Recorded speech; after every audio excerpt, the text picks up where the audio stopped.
Olá, boa noite, meus irmãos e meus amigos, que a graça e a paz do nosso Senhor Jesus Cristo esteja sobre a vida de cada um de vocês. Meu nome é Marli Moura, eu sou missionária da Igreja Batista Novo Horizonte, Natal RN, e estou aqui com você mais uma vez para meditar acerca da Palavra de Deus. Você já esteve profundamente angustiado? Já se sentiu sem forças? Já pensou que fosse aí o fim das suas esperanças, o fim da sua caminhada, da sua jornada? Você já fez aí uma oração desesperada? Deus ouviu você? Isso é tudo que nós queremos, não é? Ver Deus ouvindo as nossas orações e nos atendendo. Mas e depois? O que vem depois das nossas orações desesperadas e atendidas? Você pede a Deus um emprego, Deus concede, e depois? Você suplica a Deus por uma casa, Deus concede, e depois? Você pede a Deus um casamento, um filho, Deus ouve e concede, mas e depois? Você pede a Deus aí que retire a afronta sobre a sua vida, Deus faz isso. E o que você faz depois disso? O que muitas vezes vemos, são aquelas pessoas agraciadas com empregos, com casas, famílias, curas, que após terem recebido, não reconhecem Deus em suas conquistas. Não por falta de palavras de agradecimentos, Muitas vezes a gente vê isso nos cultos de oração, as pessoas se levantam, agradecem, eu quero agradecer a Deus pelo emprego que eu consegui, porque eu consegui minha casa própria, pelo meu casamento. As palavras de agradecimento existem. Mas muitas vezes essas pessoas não reconhecem Deus em suas conquistas, nas suas vidas ou através das suas vidas. Vida aí que não se traduz no altar de Deus. Trocam o Senhor e uma vida de serviço, a serviço dele, pelos afazeres domésticos, pelo trabalho exacerbado, pelos seus próprios interesses e deleites.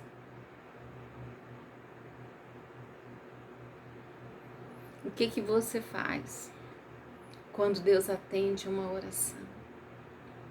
É preciso reconhecê-lo e viver de acordo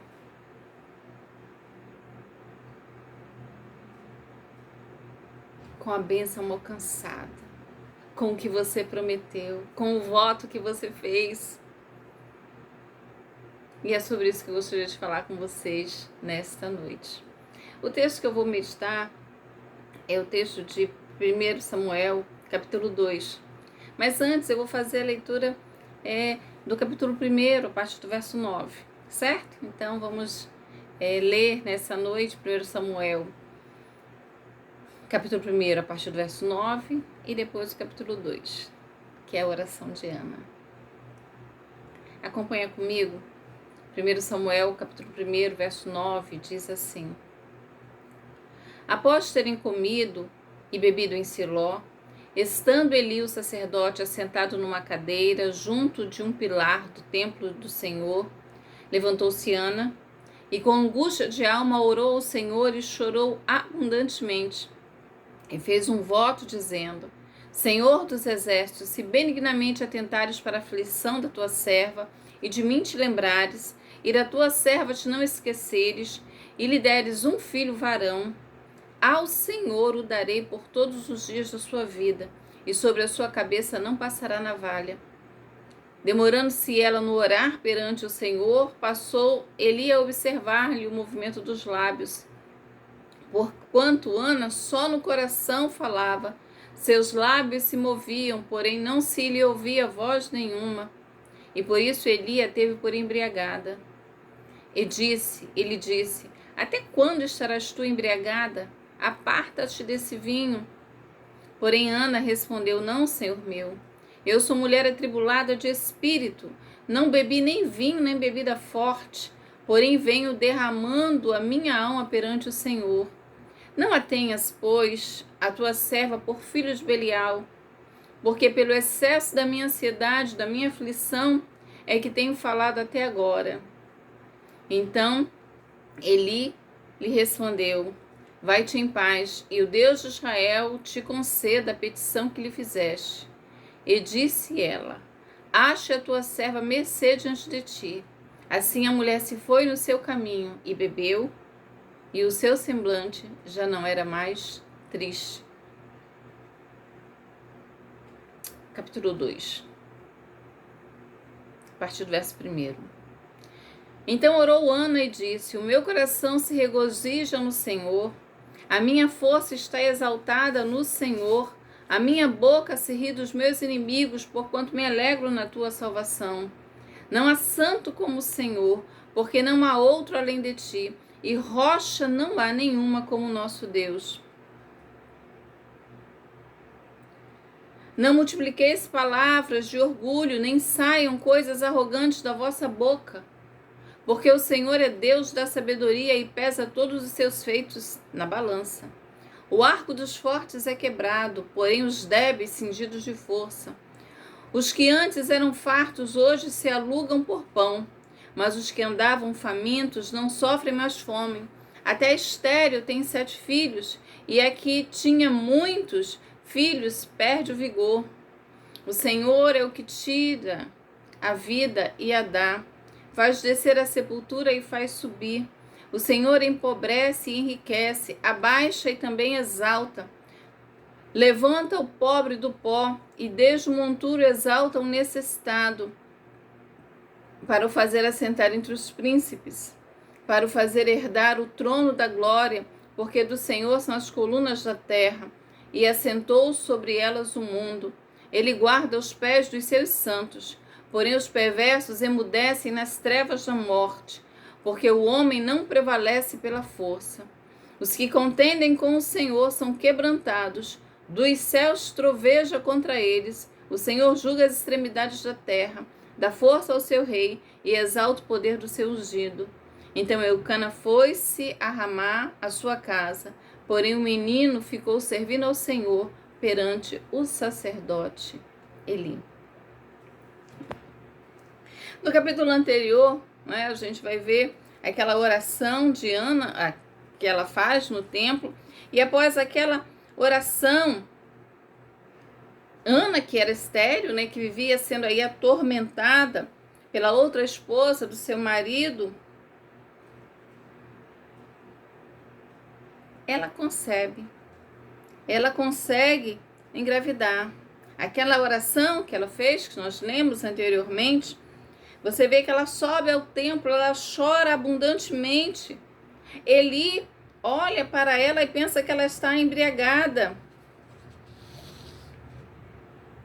E quando ela explica a Eli o que estava se passando com ela, ele a abençoa.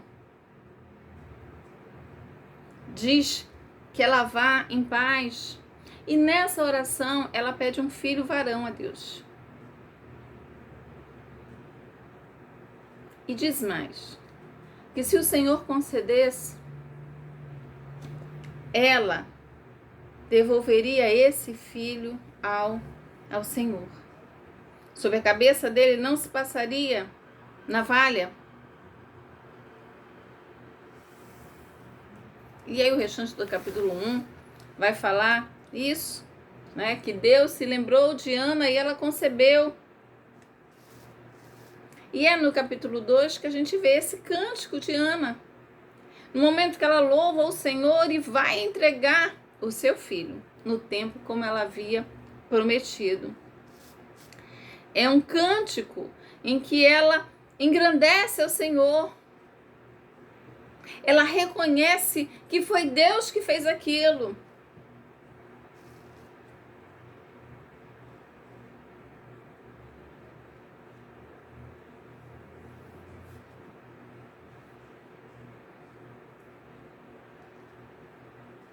Ela começa nesse cântico que nós lemos no capítulo 2, ela louva o Senhor. Ela se regozija em Deus, ela louva o Senhor. Por quê? Porque ela atendeu a sua oração. E aí, você consegue ver o contraste desta cena com a anterior, do capítulo 1. Antes, ela estava angustiada de espírito. Agora, ela está cheia de alegria e de gratidão. Ela ela dá um testemunho do que o Senhor havia feito na sua vida. É um cântico, não é? É um salmo, fora do livro dos Salmos. Ela vai usar aí figuras de linguagem, como isso ocorre nos Salmos. Ela vai reconhecer aí a salvação de Deus, verso 1, você pode ver isso. Ela vai falar da sua santidade, da sua sabedoria, da sua graça, do seu julgamento. Então você olha que Ana está louvando ao Senhor e está reconhecendo de fato quem o Senhor é. Às vezes as pessoas se aproximam de Deus sem reconhecer de fato quem Ele é. Diante de quem a pessoa está.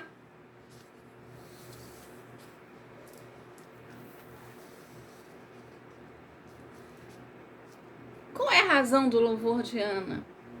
Ela louva ao Senhor e ela se regozija em Deus porque Deus lhe concedeu um filho. Como é que ela está agora? De cabeça erguida.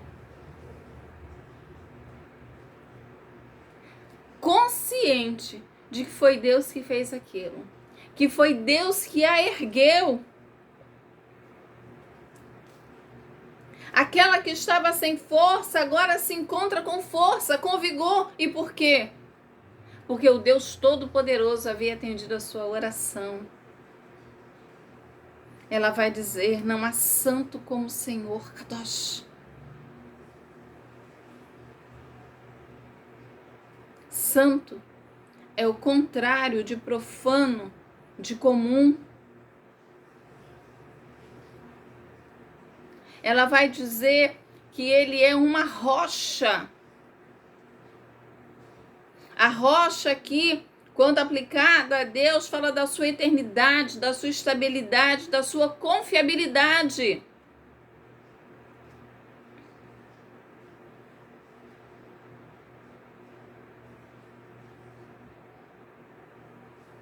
O verso 3, ela vai falar aí de palavras de orgulho, de coisas arrogantes. Não é uma referência apenas a Penina, a outra esposa do seu marido, mas a todas aquelas pessoas que se soberbecem, não reconhecem quem são diante de Deus.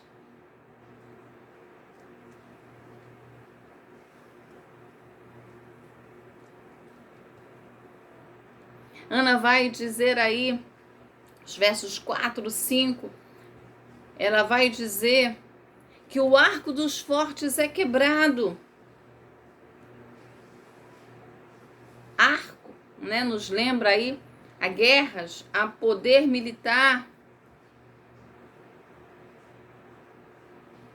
Ela vai falar ainda daqueles que antes eram fartos, nos lembra riquezas.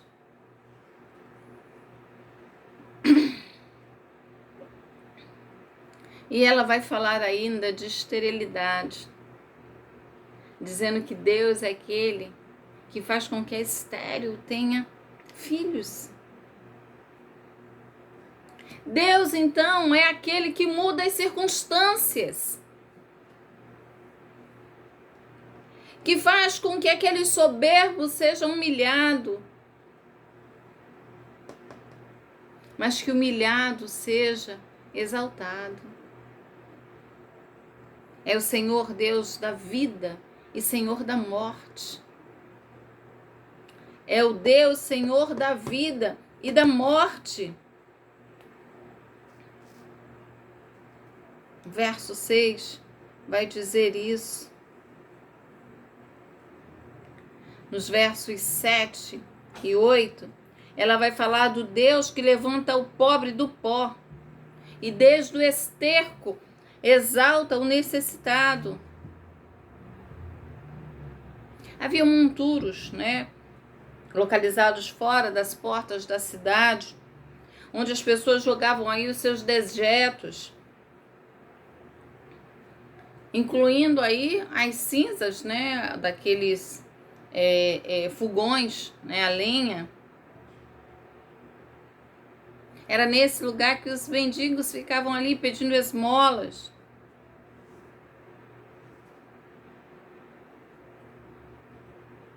As pessoas que não tinham condições de se manter, aqueles que eram afastados da sociedade por conta, por exemplo, de uma enfermidade, como os leprosos.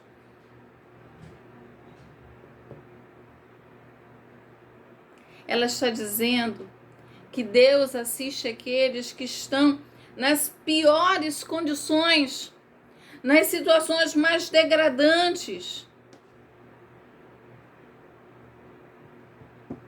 Deus ergue, Deus levanta, Deus tira de lá.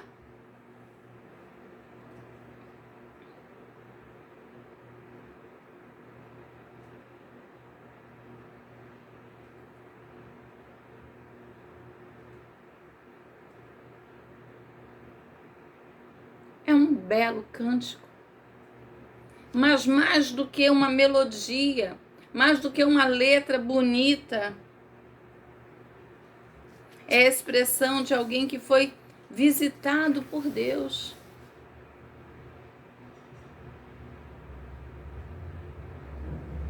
É a expressão de alguém que encontrou o Senhor, que viu como Deus a visitou.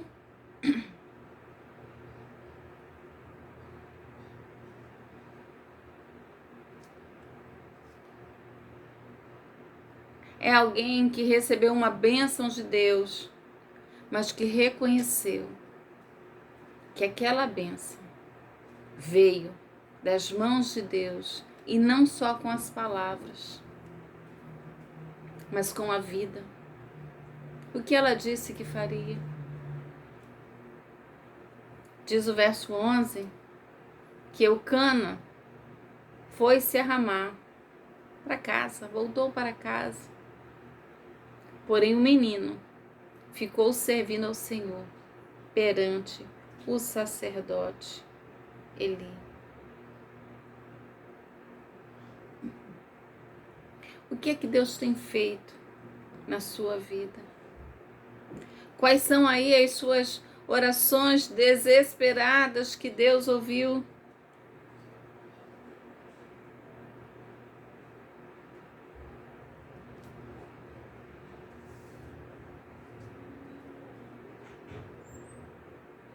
Quando eu olho para esse texto, marcado aí pela gratidão, por uma vida de gratidão, eu consigo perceber um Deus que conhece.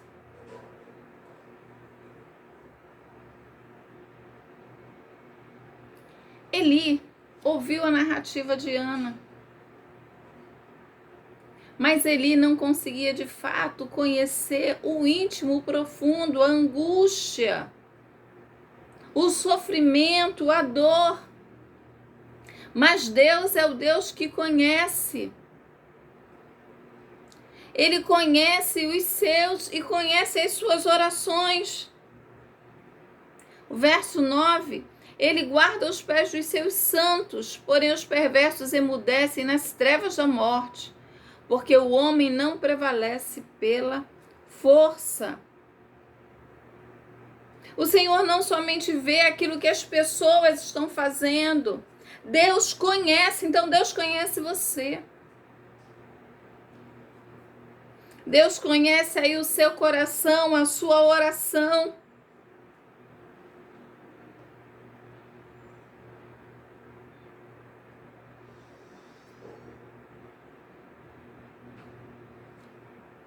Deus conhece você.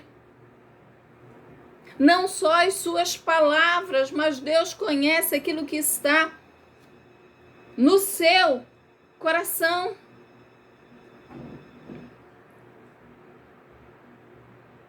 A gente tem aqui ainda nesse salmo, nesse cântico de Ana, no cântico de Ana,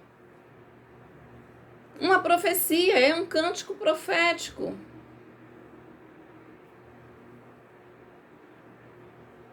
O verso 10 vai falar que os que contendem com o Senhor são quebrantados, dos céus troveja contra eles, o Senhor julga as extremidades da terra, dá força ao seu rei e exalta o poder do seu ungido. Essa palavra hebraica que está aqui por trás do adversários possui uma conotação legal. Ninguém tem condição de instaurar contra Deus um processo legal, uma ação judicial.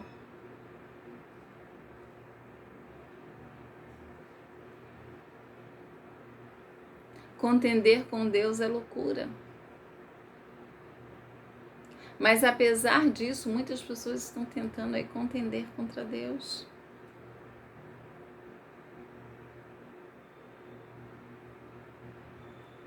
Muitos autores, quando olham para esse texto, pensam que aqui já é uma profecia, né, em relação ao estabelecimento da monarquia em Israel, para outros aí, o reino eterno do Messias, mas seja uma coisa ou outra, ou ambas. Ela está apontando aí para um futuro realmente, é um cântico profético.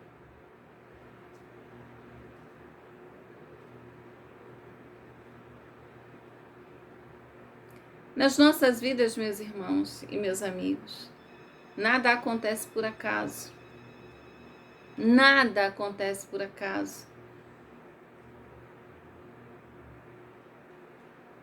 Nós precisamos entender que o Senhor está fazendo, está falando, está nos ouvindo, está nos atendendo e Ele tem um propósito com isso. Então a nossa vida precisa estar a serviço dEle, a serviço do Rei. Quais são as suas orações desesperadas, o que Deus tem respondido a você? Pense o que você vai fazer com aquilo que Deus tem realizado na sua vida. Precisa ser um cântico para além de palavras de agradecimento, mas para uma vida que se coloca de fato a serviço. O que você prometeu, cumpra.